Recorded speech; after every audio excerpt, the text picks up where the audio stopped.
नमस्कार, मैं हूं निलोफर अंसारी और आप देख रहे हैं वैष्णव न्यूज अपडेट। आइए रुक करते हैं आज की बड़ी खबर की ओर। आप सबका यहां बहुत बहुत स्वागत। नमस्कार। आपका मूड कैसा है?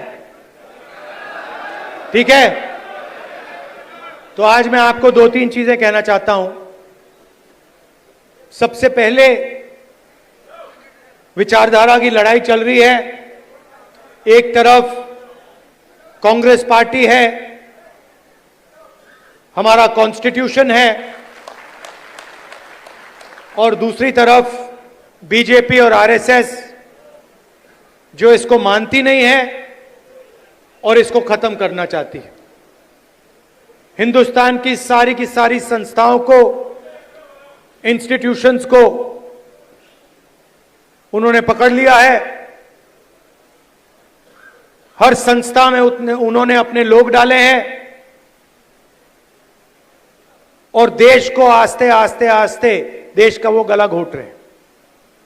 तो पहली लड़ाई संविधान की है। एक तरफ हम कांग्रेस पार्टी, हमारी विचारधारा, और दूसरी तरफ आरएसएस जो संविधान के खिलाफ खड़े हैं। दूसरी लड़ाई सामाजिक न्याय की। जीतू ने कहा, जाति जनगणना के बारे में बोला। पार्लियामेंट हाउस में, लोकसभा में मैंने देश से वायदा किया था कि कुछ भी हो जाए, जाति जनगणना लोकसभा और राज्यसभा में पास होगा।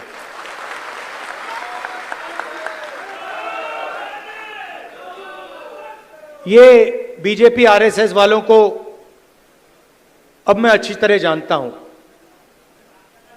इन पर थोड़ा सा दबाव डालो, थोड़ा सा धक्का मारो, डर के भाग जाते हैं ये लोग। जैसे उधर से ट्रंप ने एक इशारा किया, फोन उठाया, कहा मोदी जी क्या कर रहे हो?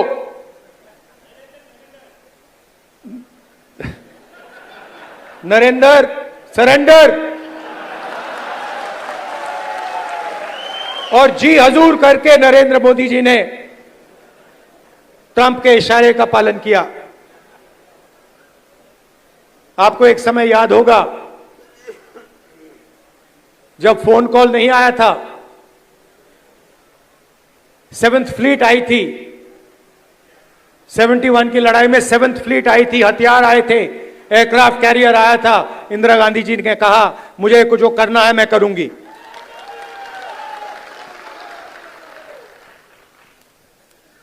ये फर्क है, इनका कैरेक्टर है। ये सारे के सारे ऐसे हैं। आजादी के समय से सरेंडर वाली चिट्ठी लिखने की आदत है। एक सेकंड में थोड़ा सा दबाव पड़े, भैया ये लो। हां, तो ये इनका कैरेक्टर है। कांग्रेस पार्टी सरेंडर नहीं होती है। गांधी जी, जवाहरलाल नेहरू, सरदार पटेल, ये सरेंडर वाले लोग नहीं हैं। ये सुपर पावर से लड़ने वाले लोग हैं।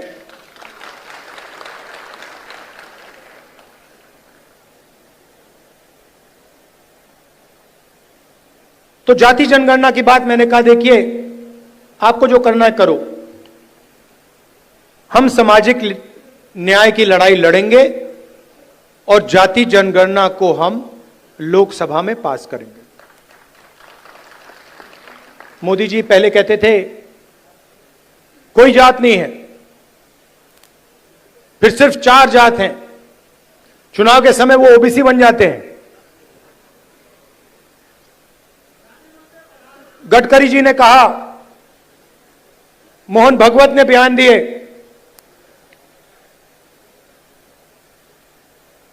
थोड़ा सा दबाव पड़ा, एकदम सरेंडर हो गए। मगर मैं इनको जानता हूं।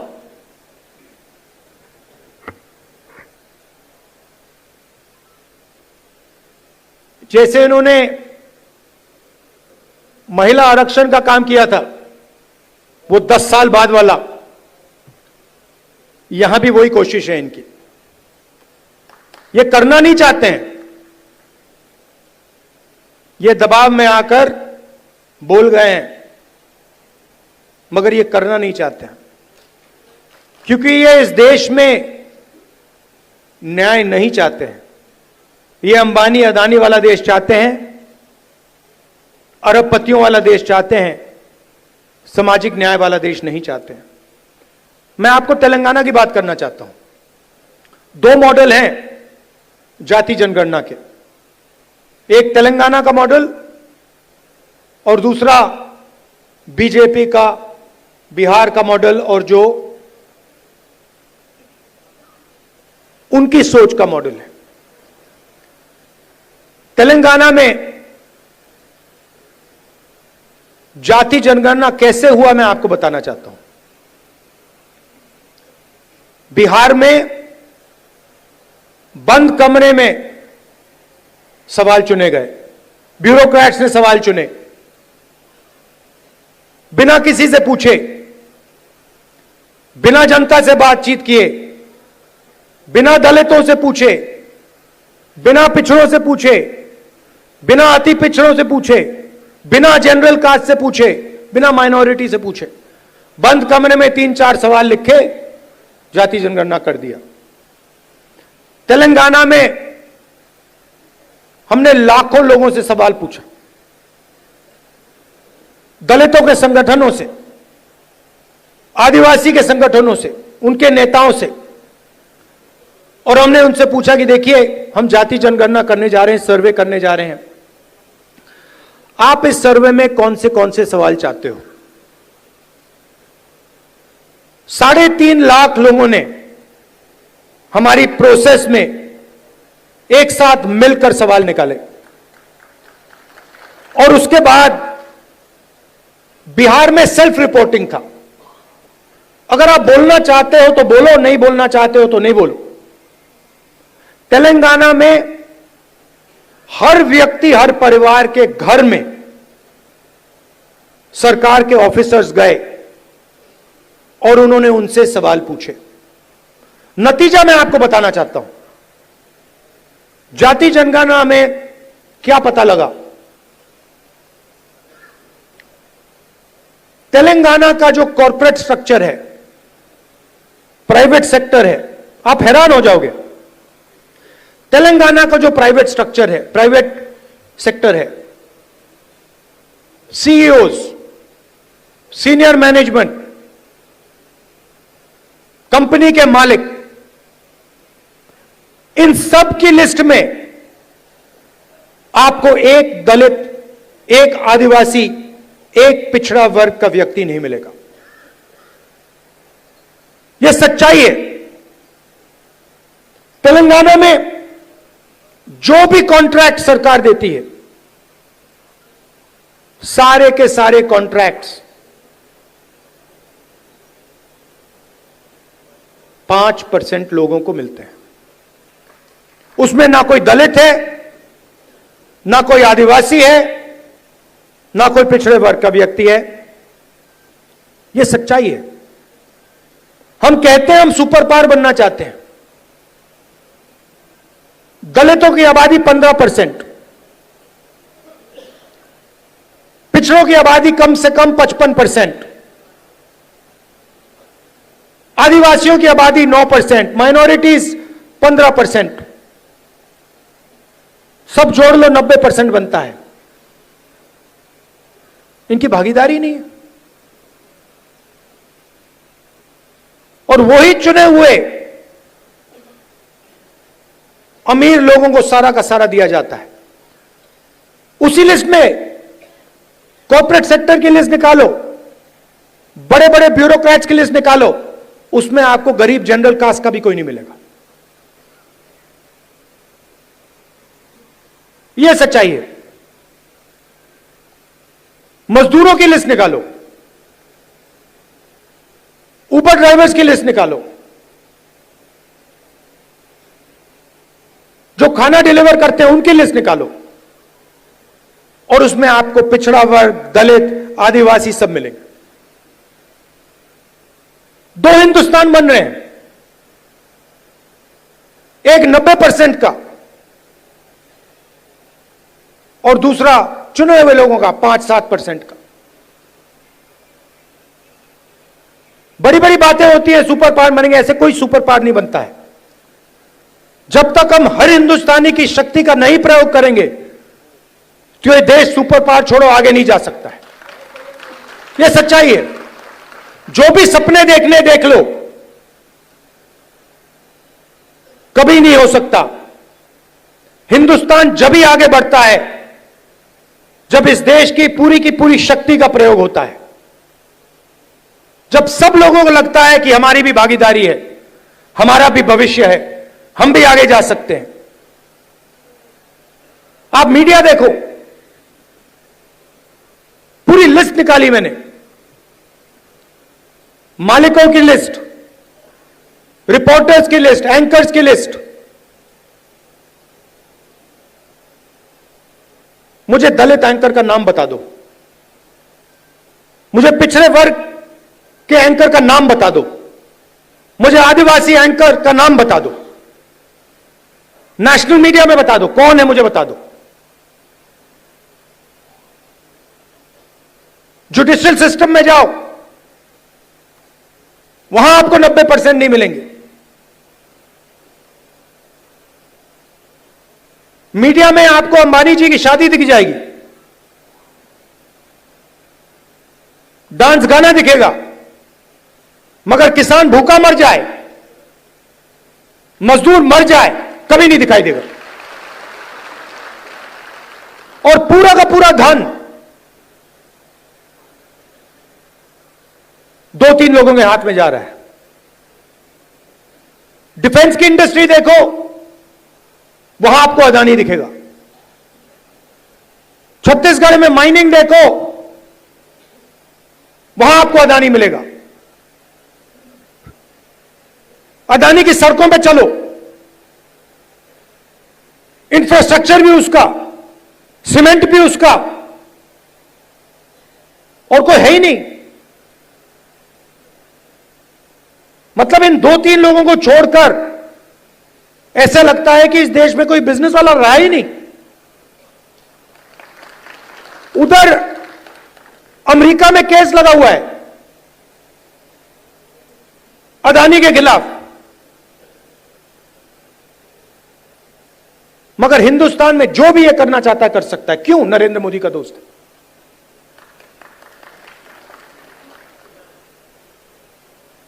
तो हो क्या रहा है? 90% को परे कर दिया, गरीब जनरल कास्ट को परे कर दिया, और सारे के सारे बिजनेस यही 5-6 लोगों को दे रखे हैं। नाम आप जानते हो। और ये क्या करते हैं?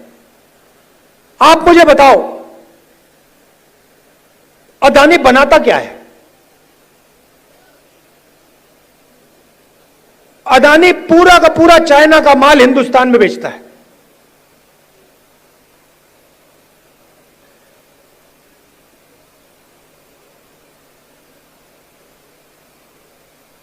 तो अदानी पैसे बनाता है, अंबानी पैसे बनाता है, और चाइना अपना माल हिंदुस्तान में बेचता है। यह फोन जो है, यह अदानी अंबानी जैसे लोग बेचते हैं हिंदुस्तान में, मगर इस फोन से चाइना के युवा को रोजगार मिलता है, हिंदुस्तान के युवा को रोजगार नहीं मिलता है। वो सब कुछ बनाते हैं, शर्ट, पैंट,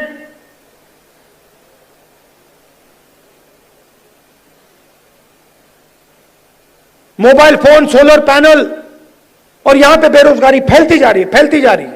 जहां भी देखो, आप किसी भी युवा से पूछो, भैया क्या करते हो? कुछ नहीं करते हैं। क्या काम करते हो? नहीं, कुछ नहीं करते।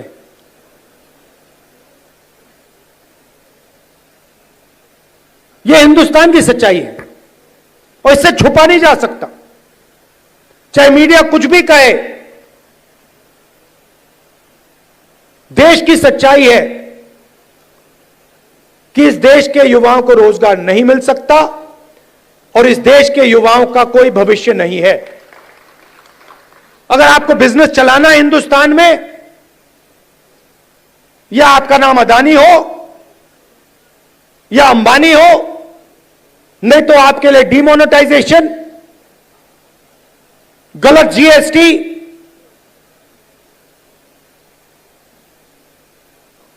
या फिर आप उनके लिए जाके काम करो। जाति जनगणना पूरे देश को दिखा देगा इस देश में किस प्रकार से अन्याय हो रहा है, किसको फायदा मिल रहा है, किसको नहीं मिल रहा है। किसी को चोट लगती है, आपका कभी फ्रैक्चर हुआ है? फ्रैक्चर हुआ है, डॉक्टर ने आपको सबसे पहले क्या बोला? सबसे पहले बोला देखो भैया दिखा दो, एक्सरे करा दो। आपने उनसे कहा नहीं मैं नहीं कराऊंगा एक्सरे। अगर आप कहते मैं नहीं कराऊंगा तो डॉक्टर आपको क्या कहता? फोर्स करता। और अगर तब भी नहीं करते तो फिर लंगड़ाते हुए चलते रहते। और डॉक्टर कहता यार ये तो मतलब पागल है ना? तो मैं यही कह रहा हूं, पूरा देश जानता है कि दलितों को, पिछड़ों को, गरीब जनरल कास्ट को जबरदस्त चोट लग रही है। मैं सिर्फ कह रहा हूं देखो भैया एक्सरे करा लो, देख लेते हैं कि है क्या। शायद पता लगे कि कोई प्रॉब्लम ही नहीं है। शायद जाति जनगणना के बाद पता लगे कि कोई प्रॉब्लम ही नहीं है, सब कुछ ठीक है। कॉर्पोरेट सेक्टर में हर वर्ग के लोग हैं, जुडिशरी में हर वर्ग के लोग हैं, कोई प्रॉब्लम नहीं है, ठीक है। मगर अगर एक्सरे से पता लगा कि टांग टूटी हुई है तो कुछ ना कुछ तो करना पड़ेगा ना। तो इसीलिए बीजेपी नहीं चाहती है, क्योंकि अगर जाति जनगणना हो गया तो ये इनका जो अदानी अंबानी वाला मॉडल है ये वहीं खत्म हो जाएगा।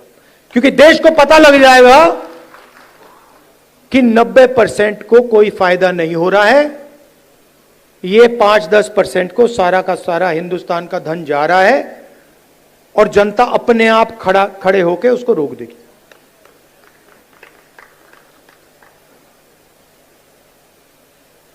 यह लड़ाई चल रही है। और तेलंगाना मॉडल जो है वो जाति जनगणना करने का सही मॉडल है। तो हम जो चाहते हैं, जो जाति जनगणना होगा, चाहे मोदी करे या कांग्रेस पार्टी करे, वो तेलंगाना मॉडल वाला जाति जनगणना होगा। थोड़ी सी मध्य प्रदेश की बात करता हूं।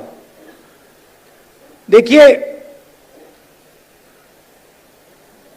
यहां पे इस स्टेट में कांग्रेस की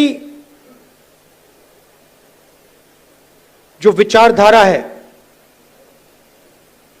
कांग्रेस के जो कार्यकर्ता हैं, कांग्रेस के विचारधारा के जो लीडर्स हैं,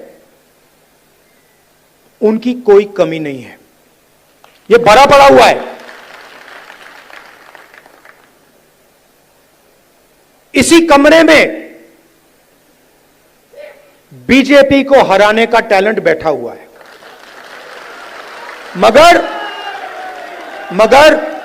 मगर आपके हाथ बंधे हुए हैं।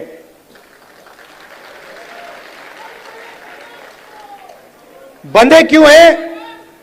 क्योंकि आपकी आवाज कांग्रेस पार्टी के संगठन में ठीक से नहीं सुनाई देती है।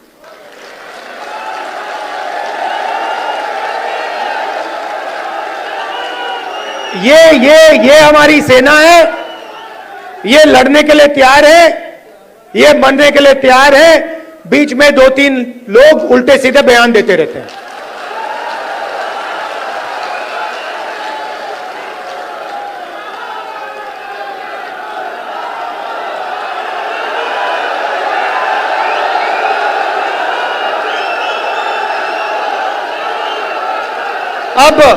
अब कोई ऐसे लोग हैं जो फ्रस्ट्रेशन में दे देते हैं, कोई ऐसे लोग हैं जो थोड़ा बीजेपी का भी काम कर लेते हैं, और हमें कहीं ना कहीं से तो शुरुआत करनी होगी। तो वर्किंग कमेटी ने निर्णय लिया है कि शुरुआत डिस्ट्रिक्ट और डिस्ट्रिक्ट प्रेसिडेंट के पोस्ट से होगी, और वहां से, उस शुरुआत से हम पार्टी को मध्य प्रदेश में, गुजरात में, बाकी प्रदेशों में खड़ा करेंगे। अब यहां पे डिस्ट्रिक्ट प्रेसिडेंट आए हैं, और आप में से ऐसे लोग होंगे जो पूरी शक्ति के साथ, दिल के साथ कांग्रेस पार्टी के लिए काम करते हैं, और ऐसे भी लोग होंगे जो थोड़ा थक गए हैं या जिनका मूड ठीक नहीं है, जो ज्यादा टेंशन लिए हैं। अब रेस के घोड़े और बारात के घोड़े को अलग तो करना ही पड़ेगा, और पहले मैं कहता था 2 टाइप के हैं। एक रेस का घोड़ा है, कांग्रेस पार्टी कभी कभी रेस के घोड़े को बारात में भेज देती है, ये कमलनाथ ने कहा है, और कभी कभी बारात के घोड़े को रेस की लाइन में खड़ा कर देती है, उसको पीछे से वो एक चाबुक पड़ता है, वो वहीं बैठ जाता है। मगर एक तीसरी कैटेगरी है, एक हुआ बारात का, दूसरा हुआ रेस का, एक तीसरा भी होता है। कौन सा होता है? लंगड़ा घोड़ा। तो ये छांटना है हमें, लंगड़ा कौन सा है, रेस का कौन सा है, बारात का कौन सा है। बारात वाले को बारात में भेजना है, रेस वाले को रेस में डालना है, और लंगड़े वाले को रिटायर करना है कि भैया ये लो, थोड़ी सी घास चरो, घास खाओ, घास चरो, पानी पियो, रिलैक्स करो, बाकी लोगों को तंग मत करो, बाकी घोड़ों को डिस्टर्ब मत करो, नहीं तो फिर कार्रवाई करनी पड़ेगी। जो लंगड़ा घोड़ा होता है, अगर वो डिस्टर्ब करता है तो उसके साथ क्या होता है जानते हो? वो मैं नहीं कहूंगा। तो ये बदलाव लाना है। गुजरात में हमने नए डिस्ट्रिक्ट प्रेसिडेंट्स चुने, दिल्ली से ऑब्जर्वर आए, एआईसीसी से ऑब्जर्वर आए, गुजरात के नेताओं के साथ वो हर डिस्ट्रिक्ट में गए, और उन्होंने कार्यकर्ताओं से बात की,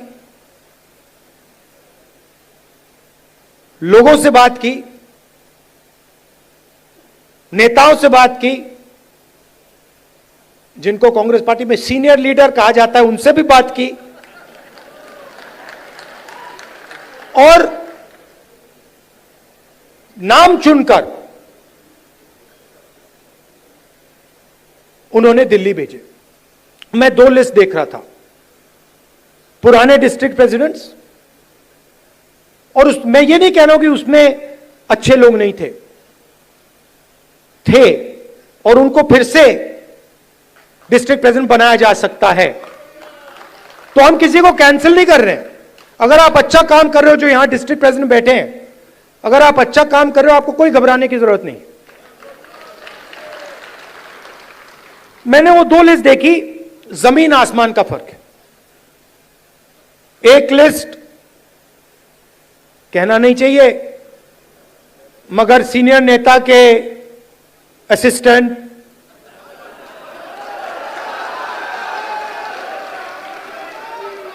और दूसरी लिस्ट में पोटेंशियल फ्यूचर गुजरात की लीडरशिप, वही हम मध्य प्रदेश में करना चाहते हैं। और अगर हम ये नया बदलाव ला रहे हैं तो ये सिर्फ डिस्ट्रिक्ट लेवल पे नहीं रुक सकता है, ये एक कदम है। इसके बाद हम ब्लॉक और जो गांव तक का लेवल है, लोकल बॉडी का लेवल है, वहां भी जाएंगे। मगर मैं जो डिस्ट्रिक्ट प्रेसिडेंट बनेंगे और सचमुच में इसी कमरे से बनेंगे, मैं आपको एक बात कहना चाहता हूं और आप अच्छी तरह सुनिए। जो लोग मध्य प्रदेश में कांग्रेस पार्टी के डिस्ट्रिक्ट प्रेसिडेंट्स बनेंगे, वो ही इस पार्टी को मध्य प्रदेश में भविष्य में चलाएंगे। कैसे? जो नया डिस्ट्रिक्ट प्रेसिडेंट बनेगा वो पुराना डिस्ट्रिक्ट प्रेसिडेंट जैसा नहीं होगा। फर्क क्या होगा मैं आपको सिंपल तरीके से बता दूंगा। नए डिस्ट्रिक्ट प्रेसिडेंट को हम ऑब्जेक्टिव तरीके से नापेंगे। वोट बढ़ रहे हैं, हां या ना? लोकल बॉडी के चुनाव में, एमएलए के चुनाव में, एमपी के चुनाव में वोट बढ़े या घटे, हां या ना? दूसरा, डिस्ट्रिक्ट में जब कांग्रेस पार्टी की विचारधारा पर आक्रमण होता है, किसी दलित को, आदिवासी को, पिछड़े वर्ग को, गरीब जनरल कास्ट को, महिला को मारा जाता है, पीटा जाता है, दबाया जाता है, माइनॉरिटी को मारा जाता है, पीटा जाता है, दबाया जाता है, कांग्रेस पार्टी क्या वहां खड़ी मिली या नहीं मिली? और तीसरा, न्यू जनरेशन लीडरशिप, चाहे वो पार्टी के अंदर हो या पार्टी के बाहर, क्या उन लोगों को डिस्ट्रिक्ट में बढ़ावा दिया जा रहा है? क्या डिस्ट्रिक्ट प्रेसिडेंट और वर्कर के बीच में अच्छा संबंध है? क्या डिस्ट्रिक्ट प्रेसिडेंट सबको एक साथ लेकर आगे चल रहा है या अपनी ही राजनीति कर रहा है? ये उसकी जिम्मेदारियां हैं। मगर जिम्मेदारी बिना पावर नहीं दी जा सकती है। मैंने आपको जिम्मेदारी दे दी, मैंने आपको माइक दे दिया और ये जो कांग्रेस पार्टी में हम करते रहते हैं, इसका कोई मतलब नहीं। तो अगर हम आपको माइक दे रहे हैं तो उसमें कम से कम 440 का करंट होना चाहिए। और 440 का करंट हम कैसे देंगे? जो हमारा डिस्ट्रिक्ट प्रेसिडेंट होगा उसकी आवाज लोकल बॉडी के कैंडिडेट्स को चुनने में, एमएलए के कैंडिडेट्स को चुनने में और लोकसभा के कैंडिडेट को चुनने में सुनाई देगी। अगर कोई सोचता है कि वो डिस्ट्रिक्ट प्रेसिडेंट को अलग कर दे और वो कांग्रेस पार्टी में आगे बढ़ेगा, तो वो आज के बाद गलतफहमी में है। तो हम 55 लीडर चाहते हैं मध्य प्रदेश के लिए, मध्य प्रदेश के भविष्य के लिए। हम 55 लीडर को चुनना चाहते हैं। ये हमारे ऑब्जर्वर्स का काम है। और उसके बाद जैसे मैंने कहा, ब्लॉक का काम शुरू होगा, पंचायत लेवल का काम होगा, वार्ड लेवल का काम शुरू होगा। मगर यह एक बहुत गहरा कदम लिया जा रहा है। मैं जानता हूं कि आप लोग कांग्रेस पार्टी को आगे बढ़ाना चाहते हो और मैं जानता हूं कि आपको कितना फ्रस्ट्रेट किया जाता है। मैं यहां आपको यह बताने आया हूं कि मैं आपके साथ खड़ा हूं और जो भी कांग्रेस पार्टी की विचारधारा की रक्षा करेगा, जो भी कांग्रेस पार्टी को मध्य प्रदेश में बढ़ाने की कोशिश करेगा, उसके साथ मैं खड़ा मिलूंगा।